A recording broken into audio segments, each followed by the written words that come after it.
sulyap-sulyap, nagpapapansin sa'yo.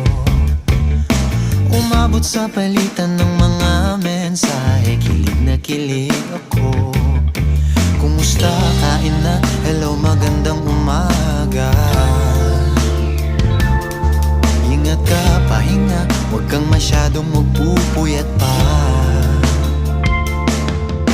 Naramdaman ng puso na dahan-dahan akong nahuhulog sa'yo.